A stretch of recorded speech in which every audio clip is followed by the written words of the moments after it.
bringing you the news and information you need from the people making a difference. This is Comcast Newsmakers. Well, I'm glad you could join us. We are in San Francisco on Market Street at the LGBT Center.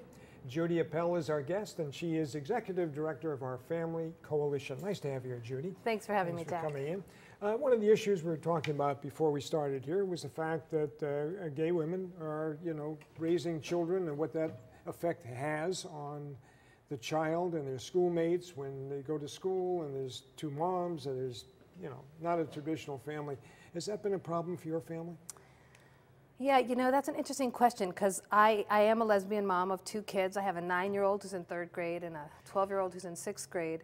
And it has come up over the years for my family and then for other gay and lesbian and transgender kids from our families throughout the Bay Area.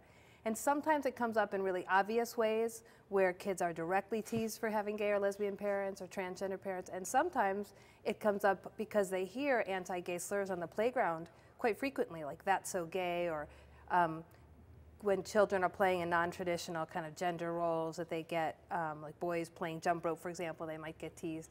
And so it really does. It impacts our kids, and I think it impacts all of the kids in the school. Yeah. But this center, for example, I mean, they're doing as much as they can, and that's a lot, to sort of broaden the perspective of the general public. And how are you involved in that? Our Family Coalition is, we work specifically on issues that impact gay, lesbian, bisexual, and transgender-headed families, and then people who are thinking about having kids. And as our kids are formed in a lot of different ways. So part of what we do is really support our families, so giving them information about how to create a family or different obstacles that they might come up with, or addressing the isolation that happens, particularly if you live in a community that isn't so accepting. And then we also do work specifically with institutions where our kids are, like whether it's the soccer field or the school or the playground, to help make those places more welcoming for our kids, and then also help address kind of some of the fears or misunderstandings about our kids. Yeah, one of the questions that I've heard over the years is, why would someone who's a lesbian or someone who's gay want to have children? If they want to have children, why wouldn't they be married in a heterosexual relationship?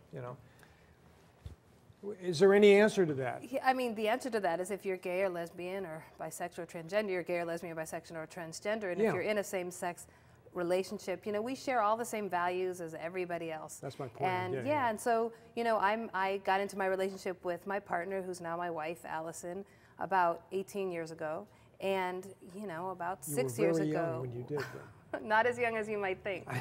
And we decided to have kids, and just like any other couple would decide to have kids.